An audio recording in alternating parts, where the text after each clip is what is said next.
Stack route, we were in man coverage, and he literally tried to run me over and run like a little curl pivot route. I just stood there and looked at him. And that was it. Like, no more talking. The first thing he came out, he was like, "Hey, man, how you doing?" I just looked at him, just walked away. And I noticed, I see him later on, where, you know, we always talk about a joke about we don't want hand clappers and butt slappers. Yeah. And, you know, basically, we don't want guys that, you know, slap their hands together when they didn't make a play. But I noticed later on in the game, even when it was running play, he was coming up, putting his arm, you know, tapping you on top of the helmet and trying to be friendly. So I'd assume that there had been, you know, some sort of agreement made that if he wanted to basically play the rest of the season, that he would basically leave you alone. Knowing, having been on the field with you in those situations. I mean, at that point, he did. Chad was a quiet guy. Ruben's out did all the complaining and arguing like he normally does. As he normally does. It's going into our division, now that you get ready to play Cleveland, obviously Braylon is going to next year.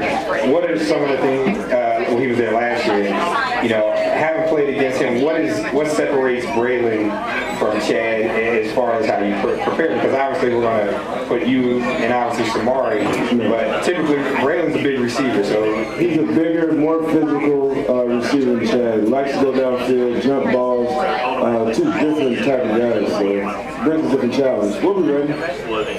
Do you get more, you know, excited just the fact when you play guys who play twice a year within the divisions? So you talk about the Bengals or the Hines Ward, certainly that rivalry. Does that build because you get to see these guys a couple times a year? I mean, you get to know them. So now, not know them on a personal level, but know them athletically. So for us, it's kind of an advantage from a defensive standpoint because you know what you're going to get.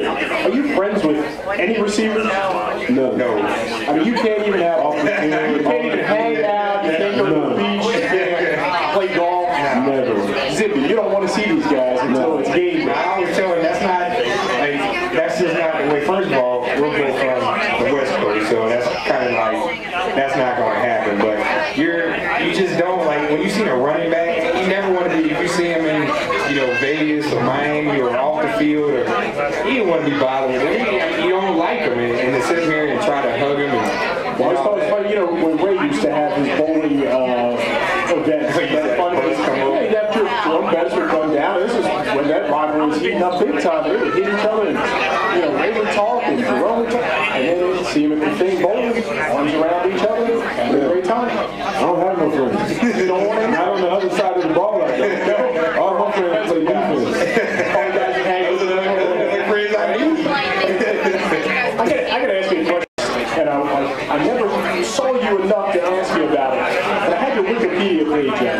I don't know if you ever look at your own Wikipedia page. Well, it had on there that you run the 40-yard dash in 3.98 seconds. 3.9.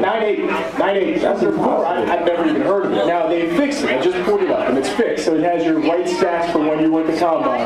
But I thought 3.98. That is crazy fast. No, that's ridiculous. I don't know anybody who's running 3.98. Well, I thought maybe you snuck on the 3.9. I thought maybe you snuck on the Wikipedia page and you just changed it yourself. Usain Bolt can't even hit under 4. Yeah. Bolt run 4.2, 4.1.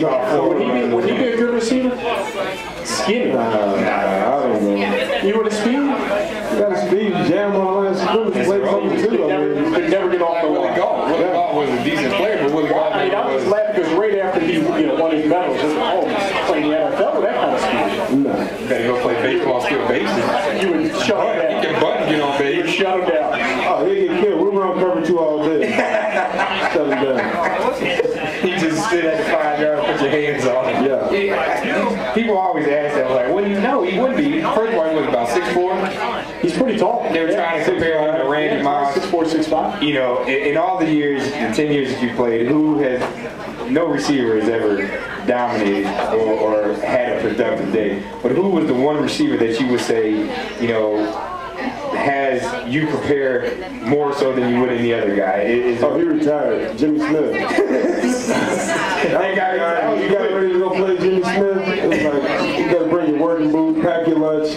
It's going to get crazy. Those were good old days with him and Keenan. What made him special? Is it physical, his size, speed, the way he runs his routes, everything. I mean, it all looked the same. His routes did always look the same. I remember that was one of the things that, you know, when Donnie Henderson, who was the secondary coach at the time, was used to when he starts, and that was one of the you know, his routes looked the same every time he came off the ball. And why have there been, in your opinion, none of these young guys have, you know, their tendencies? How quickly do you pick up on them from film study to, you know, when Toe goes the ball, you know, at 1 o'clock on Sunday? You know, how fast do you see their tendencies as far as run, pass, read? Because there's always a little thing where receivers tighten their gloves. You know, what are some of the little things that you notice pre-snap? It's a lot easier, like on game day, they get deeper in their stance when they're going to take off. They stand more upright when it's a run. They lean a little bit to the left or right when they're coming in out of their breaks. And some things you can't really even see on tape. Really? Yeah. And of course they're going to be deeper off the ball because, especially with you lining up at the line of scrimmage, and I had a couple chances to do it and walk through training camp. Watch yourself. I think I got off once or twice. If I 2 or 3 times probably. They didn't throw the ball my way, so I pretty much shut it down.